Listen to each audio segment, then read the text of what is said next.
ആത്മീയ സരണിയിലൂടെ മാത്രമായിരുന്നു മഹാനവറുകളുടെ സഞ്ചാരം. അതിന് ഒരുപാട് ഗുരുനാഥന്മാരിൽ നിന്ന് പല ദിക്റുകളുടെയും ത്വരീഖത്തുകളുടെയും ഹിജാസത്ത് മഹാനവറുകൾ സ്വീകരിച്ചിരുന്നു. ബഹുമാനപ്പെട്ടവരുടെ പ്രധാന ഉസ്താദുമാരിൽപ്പെട്ട ഒരാളാണ് കാപ്പാട് കുഞ്ഞു മുഹമ്മദ് മുസ്ലിയാർ എന്ന് പറയുന്ന വലിയ പണ്ഡിതൻ. ആ മഹാനായ പണ്ഡിതന്റെ ഗുരുവര്യരാണ് അറക്കൽ കുഞ്ഞിമരക്കാർ മുസ്ലിയാർ എന്ന് പറയുന്ന സ്വാത്വികനായ ഒരു സൂഫി.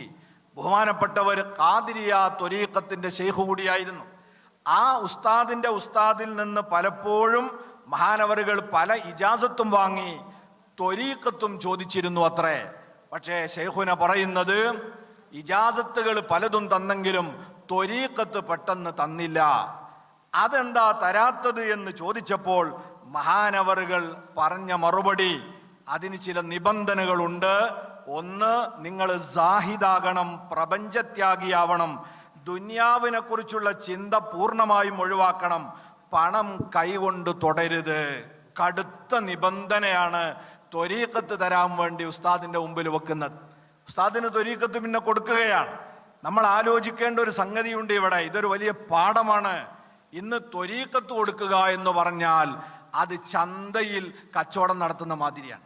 റോട്ടിലൂടെ പോകുന്നവനെ വിളിച്ചതാ 1/2 കിലോ ത്വരീഖത്ത് എന്ന രീതിയിലാണ് ഇന്ന് കുടിൽ വ്യവസായമായി ഈ ത്വരീഖത്ത് ഇങ്ങനെ കൊടുത്തുകൊണ്ടിരിക്കുന്നത്.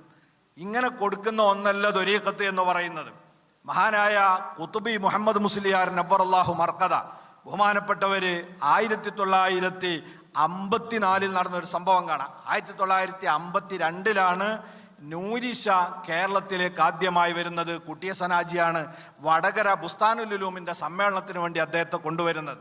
അത് കഴിഞ്ഞ് 1954 തലശ്ശേരിയിൽ നൂരിഷ ത്വരീഖത്തിന്റെ ഒരു സമ്മേളനമുണ്ടെന്ന് പറഞ്ഞ് മഹാനായ ശംസുലുലമ ഖുതുബി ഉസ്താദ് അവറുകളെ അതിലേക്ക് ക്ഷണിക്കാൻ വന്നപ്പോൾ ഖുതുബി ചോദിച്ചൊരു ചോദ്യമുണ്ട്.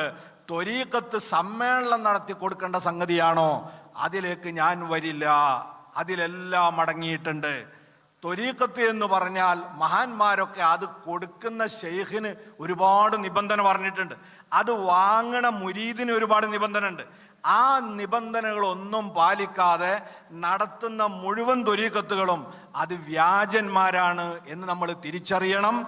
ആ വ്യാജ ത്വരീഖത്തുകളിൽ അകപ്പെട്ടു പോകാതിരിക്കാൻ മഹാനവറുകൾ നമുക്ക് നൽകിയ സന്ദേശമാണ്. വളരെ കണിശതയോടുകൂടെയാണ് അവിടുത്തെ ഗുരുനാഥന്മാർ അവിടത്തേക്ക് ത്വരീഖത്ത് കൊടുത്തിട്ടുള്ളത്. പണം കൈകൊണ്ട് തുടരുത് എന്ന് പോലും പറഞ്ഞിട്ടുണ്ടോ അത്രേ. എന്നാൽ ഇന്ന് ത്വരീഖത്ത് എന്ന് പറഞ്ഞാൽ പണം വാരാനുള്ള മാർഗമായിട്ടാണ് ആളുകൾ കാണുന്നത്. പണം എത്ര സമ്പാദിക്കാൻ പറ്റുമോ അതിനുള്ള വഴിയാണ് ഇന്നത്തെ ത്വരീഖത്ത് എന്ന് പറയുന്നത്. അതുകൊണ്ട് തന്നെ ഈ രീതിയിലുള്ള വ്യാജ ത്വരീഖത്തുകളുടെ ഒക്കെ മൂനെ ഓടിക്കുന്ന രീതിയിലുള്ള ആത്മീയമായ ശൈലിയും രീതിയുമായിരുന്നു മഹാനവർ നമുക്ക് പഠിപ്പിച്ചു തന്നത്.